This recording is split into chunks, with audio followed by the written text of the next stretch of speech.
welcome to today's video as we cover the LCK as we preview what it is, rounds 1 and 2 or whatever the fuck they're calling it. So, essentially spring split. Here we have the player team rankings. So this is based off of player stats from LCK Cup 2025. We have it broken down by solo lane value, mid jungle, bot lane duo. And then after that, we have team ranking, which is the power rankings. Those are all the team stats that I do. And the next power rankings will be out Friday. And then winter finish, because in the end, where do the teams finish? So, not many changes have been made. I don't think. Outside of like T1 saying, hey, we're running a 6-man roster, I don't think there's any changes being done for any of these rosters. So, Gen.g are first, based on stats, player-wise.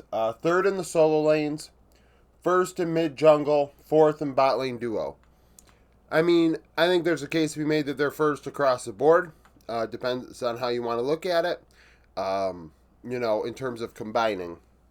Of course, I don't think Duro is the best support, but I do think you can make a case for Keen, Canyon, Chovy, or Ruler being first in their role. And then Ruler combined with Duro could be first in the bot lane duos. Obviously, they didn't win. They finished second. But what really kind of hurt them is the macro, fourth in the region based on objective control, etc. T1 are second, fifth in the solo lanes, third in mid jungle, and third in bot lane duo. A lot of the power coming from the bot side. That is a combination of Guma and Smash's stats, along with Keria. Keria does rank first statistically in the support role to give you some perspective on that. The team ranks second in terms of macro and objective control, but fifth in finish. In the end, they didn't do very well. And that's in part due to why I think there could be a case to be made, hey, yes, insert Guma back in the lineup because we did finish fifth. And, a lot of people always love to say, hey, T1 are struggling, this, that, and the third. All of a sudden they swap out Guma for Smash and it was okay that they finished fifth. Don't get me wrong. A rookie playing, you make that argument, that a rookie's playing, he deserves a longer leash for sure, and I think he does. I also think Guma deserves a longer leash as well because of the player he is. Looking at the champion pools and things, some people have wanted to cite that Guma can't play Ezreal and Kai'Sa, but then we look and we say, okay, well, where was the Varus for Smash? He didn't play it at all, right? And there was another champion he didn't play, maybe Ashe. He didn't play something else also. So it's not like you are guaranteed one way or another to have a complete champion pool. The first stand winners, HLE, rank third. Statistically, similar to Gen.g. You could say they're best in role across the board. Zeka, maybe Zeka's and Peanut. I'll take that back. Sixth in the solo lane, Zeus, Zeka. I think Zeka's still a tad bit champion dependent, but still can be very, very, very good. Zeus, best in role. Mid jungle, ninth, because statistically Peanut does not offer a ton. But we know Peanut offers more beyond the stats. He's more of a facilitator. Bot lane duo second. Viper Delight is the strongest portion of this team. They were first in terms of macro, objective control, etc. And that's why they are first outright in LCK LPL combined rankings as of the moment. And one winter and one first stand. Fourth, we have D+. Seventh in the solo lane, Siwoo and Showmaker. Siwoo still in the bottom three of the LCK in his first split, behind at 15 minutes, being one part of that. Eighth in mid-jungle, showing it was the top side that really left this team a lot to be desired, because Aiming Barrel ranked first combined. Fifth in terms of macro, finished third. Nongshim, a great winter out of their solo lanes. Kingen ranking first amongst top laners with his new team. Had a very, very good showing. Fisher had some nice moments as well. Mid-jungle, fourth. And then the bot lane duo, eighth. Jiwoo, Lehens is where this team is weakest. Third in terms of macro, which helped them boost themselves to fourth in the finishing order. And then sixth place, we have DNF. Solo lanes ranking second. Doodoo and Bulldog statistically always are very, very, very good.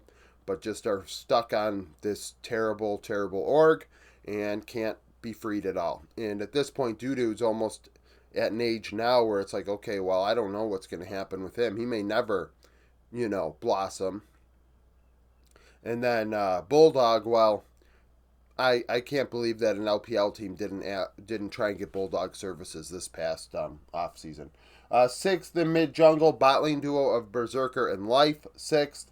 In terms of macro, the team was ninth, which killed them. They finished ninth overall in the standings because of this. Seventh, Bro. Solid across the board with players.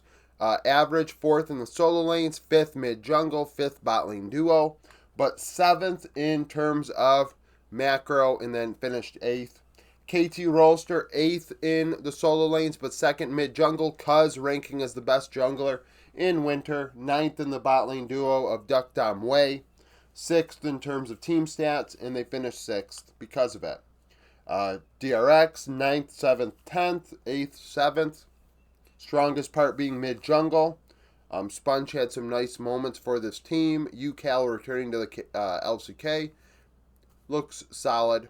Going from Lazy Field to Teddy definitely hurt this team's cause. Not because Lazy Field's better than Teddy, but because, they lost some games and ended up in a hole.